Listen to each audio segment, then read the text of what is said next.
Hello.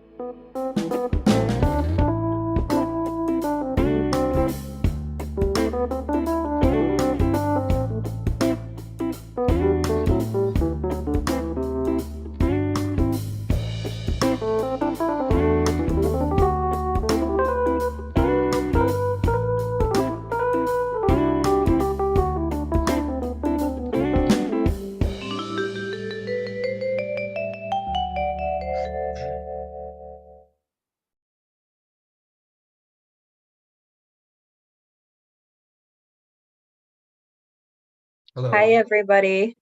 Thank you for joining us today. Hi, Kevin. Great to see a friendly face today. Thank you. So nice to have you here. And everyone watching this live streamed, welcome to another happy hour. This is the first session, or I can't remember if it's the first or second session where we are doing it late here than usual so that our friends and followers in Australia can catch up too. So it's great, and I hope you guys are joining from all over the world. Before we start, today the theme is going to be de-stressing. So I think, Kevin, I think you were here for the first part with Jeremy where it was stress management. And then this is going to be really close. It's the de-stressing one. So we're going to talk about some coping mechanisms and some ways to immediately kind of deal with some stress that comes up in our lives, some short-term and some longer-term solutions. So to start, I am an expert in stress because I've been under a lot of it. So those are my qualifications. But yeah, through some of my earlier work with coaches and through Upend, I was able to find some really great coping skills and develop them to deal with stress. So today I'll talk to all of you, and if you have any questions, jump in either on chat or if you're here on live, just raise your hand and we can get started. So then, yeah, so with stress management, I guess for me, the most important thing has always been to first notice. And I think one of our teachers here is really great at Up, and he talks a lot about that, but definitely becoming aware. So finding out, what your triggers are. For me personally, sometimes my reaction doesn't fit the action. So sometimes something's been building up, something else has been causing stress for me. So the moment I react isn't necessarily the moment that would cause the stress. So I would say becoming really aware of when you feel like you're the feeling of anxiety or stress, headaches, pits in your stomach, butterflies in your stomach, little nerves. I think that's the best trigger of when you're becoming stressed. For me, I feel it. My stomach will just do a 180, and that's how I know it's a stressful situation. For some people, it's not as obvious. It might just be a light headache, maybe in the back of your head or right here.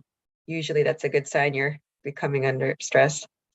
So yeah, once we identify it, then it's easier to deal with. So once we know what's causing it and we become aware what the triggers are, then we can start dealing with it.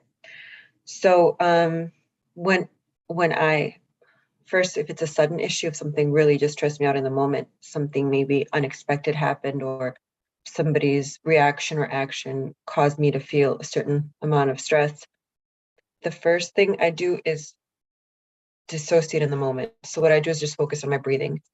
If you're focused on your breathing and you're watching how long you're breathing in and out and you're counting, you're not thinking about anything else. So it kind of gives your, I think, head and body time to catch up with the situation and to figure out what's going on. So for me, the yoga breathing, as I call it, count to 3 in, like 1, 2, 3, and then count to 6 out. You'll be surprised. And I don't know if it's the fact that you're regulating your breathing, the fact that you're thinking about something else, giving yourself time to reflect. You're just letting your body and your mind kind of catch up with the situation, and you do as many breaths as you'd like. So if you're feeling calm after 2, 3 breaths, you're good to go. If it's after 5, 6 breaths, you're good to go. But it really gives me a chance to calm down if it's a sudden or an ongoing thing. I like to do that. Sometimes in the morning, I just like to focus on my breathing because it keeps my mind free for something else. Another thing, and this is more, I would say, longer term, finding helps you disconnect. So giving yourself 15 minutes every day, 10, 15 minutes, either journaling, walking, singing, whatever it is for you. For me, it's walking. For me, it's always been nature. So for me, if I, put my phone down and I'm walking around and I'm looking at trees and I'm listening to animals and insects and birds and I'm looking at certain things that I wasn't expecting to see, patterns in the sky, clouds, whatever it is, I can't think about something else. I can't check my emails.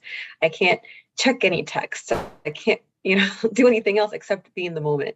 So by physically putting your body in a space where you're thinking about your surroundings that are very positive, you're going to feel your levels of stress in the moment just level off. And one of my favorite movies that I mentioned, I think last time, is Happy Gilmore. Just the idea of finding your happy place, just the idea of in your mind, taking time to build a world that you can always recollect in the snap of your fingers. And we call that usually either grounding or anything else you have. But when you're sitting and you do something to invoke that feeling of happiness and to invoke that feeling of pleasure and relaxation, it goes on automatically. So for me, sitting in a certain way and touching my hand, for example, thinking about something that makes me happy. So for me, it's my family. So thinking about a trip we took and thinking about the moment and making it as elaborate as I can. So where we were standing, what smells can I remember? What sounds can I remember? Making it as real as possible. I get to the point where if I sit and I touch my hand, it invokes it immediately and I'm calm. So that's one of my favorites. I guess my favorite hacks that takes a little bit of work, but it's definitely one of my favorites. And then another one that Jeremy mentioned last time is a gratitude journal. So what we mean by that is, again, taking 1 to 5 minutes every morning and having the first action of your day be writing about what you're grateful, what good thing happened the day before, the week before, an hour before. What can you remember that made you smile? And what happens is, as silly as that might seem, little small things, your mind starts searching for it.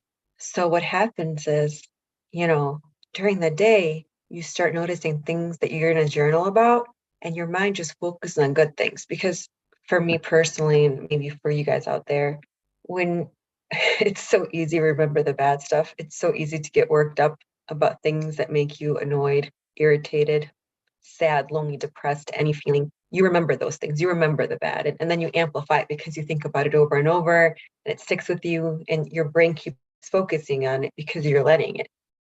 Whereas if you make it a note, when you're thinking to yourself, oh, gee, I need to write something in my journal tomorrow. I better notice what good things are happening around me, making me smile. Your mind seeks it out. So your mind is ready to pick it up. And then you're noticing all these things that have maybe happened every single day, but you didn't notice. But again, it goes back to finding good things that make you smile, and then physically just smiling, laughing, just laugh. Sometimes the most stressful situation, I'll start laughing and then everyone thinks I'm crazy. But it's that laugh where it's like you're either going to laugh or cry. And you choose laughter because that's all there is. It's one of those. But yeah, physically making yourself smile on will at will. So just doing this will actually release the same hormones as if you were laughing from pure joy. So just the action of making yourself smile, your brain's going to think you're happy. Even that like little practice where you're sitting and people might look at you like you're crazy. I mean, I know I've seen that look so many times, but you're doing this for you, not anyone else. So that's kind of what I would suggest. I would love to hear any questions. If Gaga, we have some from our streaming audience, or Kevin, if you want to discuss anything, it's your time.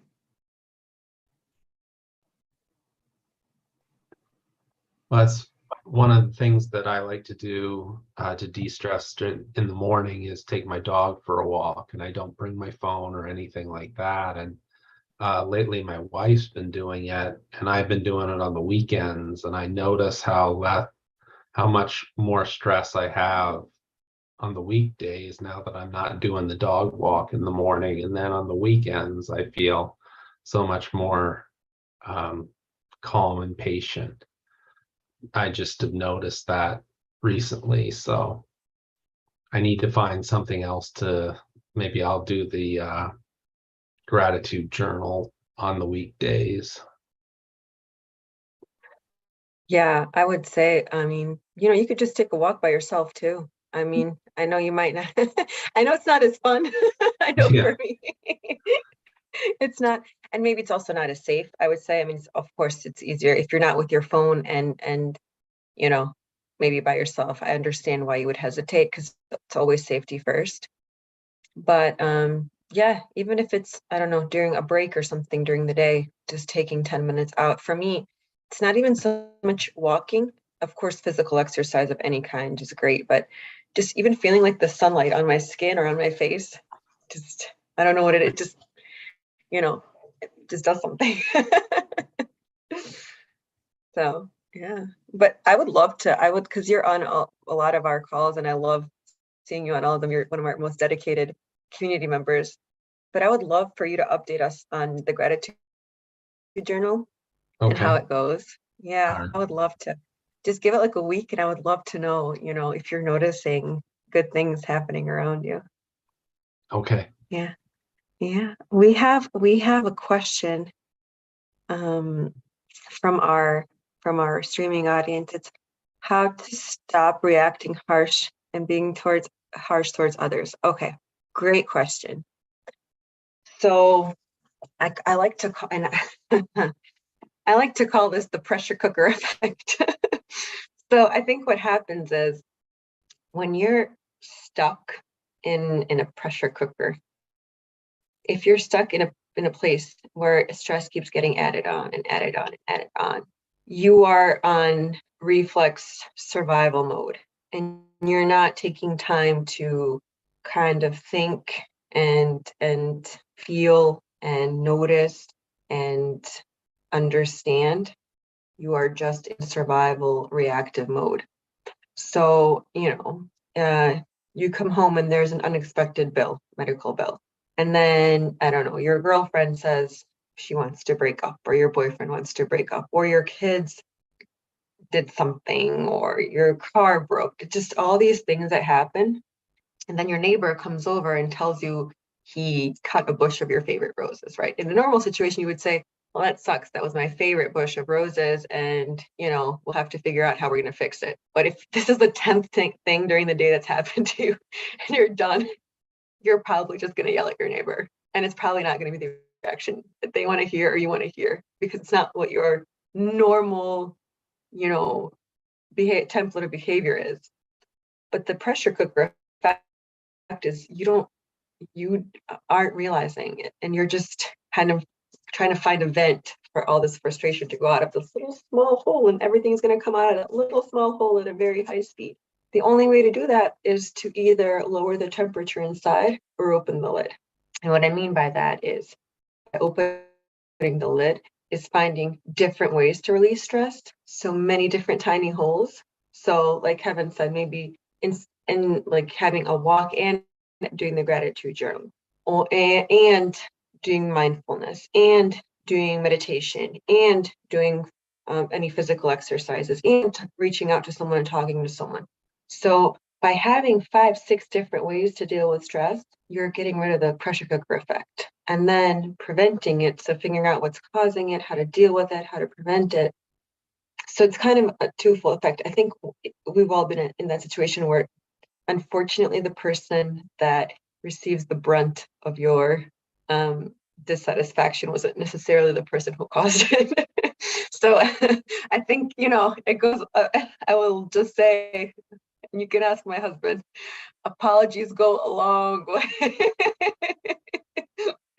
But, just being aware that, and not in the moment, but when you just take some time, a day to calm down and realize what happened, I guarantee you, if you call someone up and just tell them, I had a terrible day, I had a terrible week, I had a terrible month, it was nothing to do with you, it was more to do with me. I'm sorry about the way I handle things. And I'm really working actively on mitigating the situation and having it not happen again. It's going to go a long way. So kind of, I guess, trying to prevent it and then fixing it if you do it. Okay, what can I do for someone who's experiencing a lot of stress? I love this question. Thank you so much. So I'll preface this by saying it depends a lot on the person. If the person is in their time right now in a point in their life where they don't need help, they just want to vent, I think it's important to ask them and not add to their stress.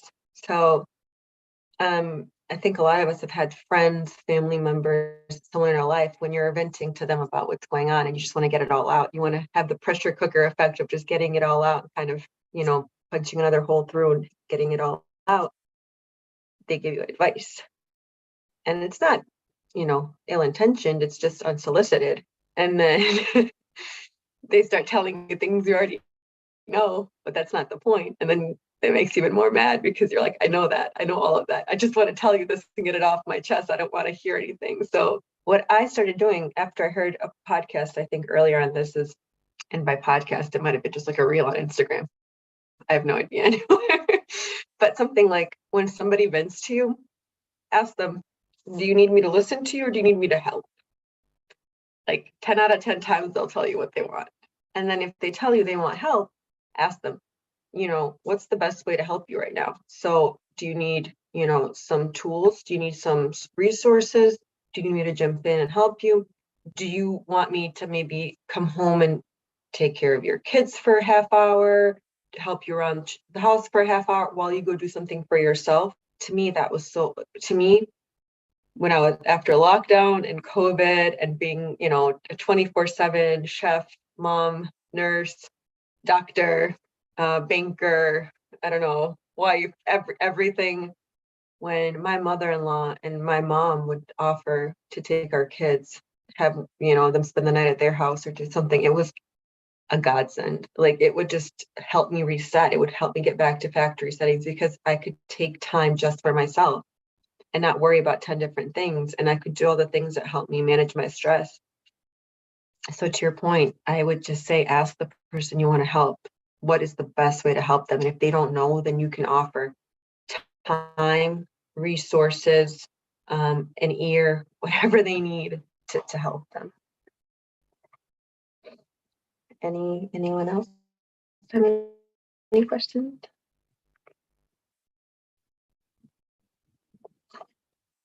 Nope, that's it from our streaming. Kevin, is there anything you want to, because this is us now, if there's anything you want, got my full attention. No, I think that was just such a good question about what can you do for other people who are under stress or a stressful situation. I think that was and I think you answered it very well. So Thank you. good job. Thanks, I'm winging it. Stress expert, I'm telling you. But I think, and it's always been like that in life. And I'll tell you, from boardrooms to family rooms, people spend so much time anticipating. And it used to drive me crazy to be in this boardroom and it's these executive managers who are preparing things for their executive boards and their supervisory boards, and they're all debating on the meaning of like one sentence or two sentences, like what do they want to see in this report or this analysis? And I'm like, why don't you guys ask them? And they're like, no, we don't want to look unprofessional. So instead of looking unprofessional, we waste like 20 FTEs figuring out two sentences for like 5 days. So it's always just been like, ask, ask, and 10 out of 10 times people will give you an answer, either yes, no, or I don't know, or whatever the question is. I mean, I guess I've never been wrong asking, but I've usually been wrong guessing, because we all kind of bring in our own assumptions. So, and that it's such a double-edged sword. And I know with my family too, I want to do something to help or surprise or something. So I'll do what makes me happy, thinking it's going to make them happy, instead of just asking what makes them happy. And then, I make kind of a really good thing really bad, because now they're mad at me for doing something they didn't want to do. I'm sad because I put in all this effort and time into doing something nice for them. Everyone's crying. It all could have been avoided with a question. That's all I'm saying. Cool. Awesome. Love. There's nothing else. I want to thank Kevin for being, such a dedicated member of UPN, and you're just like one of the core members of our community. We really appreciate you. We appreciate you coming to our classes, our calls, and everything. You're just an awesome person to have here. And then Gaga, I know it's like 1:20, so AM right now. So I want to thank you for holding it down. And sorry guys, before I log off, one more question. What would a stress-free vacation be like? Hope my kids can't hear this, but it's a child-free one.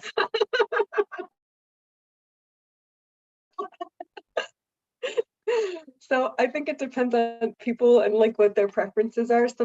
For people love traveling, some love going to new places, some people love going to old familiar places that make them feel at home. I would just say, when you're doing a vacation, know yourself, know what your triggers are, and know, for me, it's traveling, but not experimenting. So it has to be something quasi-familiar, in a place that I semi-know. You will not see me getting on a plane and flying across the world, because that will be like 2 bottles of, I think, like Xanax to calm my anxiety. I'll be having panic attacks the entire time. So even though it might be the most beautiful place on earth, I know my triggers. I know flying is a trigger, crowds are a trigger. I know those things I can't handle. I know I spent like 3 days in New York one time, and I think I cried one of the days, because coming out of like Penn Station and having like 3 billion people standing there. That's not my stress-free vacation. But for some people, they need that energy. They need the energy of a city to make them feel alive, and they want to roam and they want to feel the buzz. So, they might be bored going to the places I go. I go to a place that has like 5 people and a chair and a beach. That's my dream vacation. And I guarantee you, a lot of my Gen Zs out there watching this, you will die of boredom if you go to my vacations. So Kevin, if you're still on, can you tell us what your favorite vacation, stress-free vacation is? Yeah, it's usually going someplace that I have some familiarity with. I do like the rush of cities and people. Like I like to go to Chicago and St. Louis and places like that I know my way around pretty well. And I can do a little bit of off the cuff type of things, but most of the things are familiar. We're definitely on that. I think we're definitely on that wavelength right now. Don't mess with which, Yeah. Awesome. Well, guys, it is late, so I'm heading out. Thank you everyone for joining. Thanks to our streaming team, and thanks Gaga for being there as always. And Kevin, we will see you next Friday. Bye, everybody.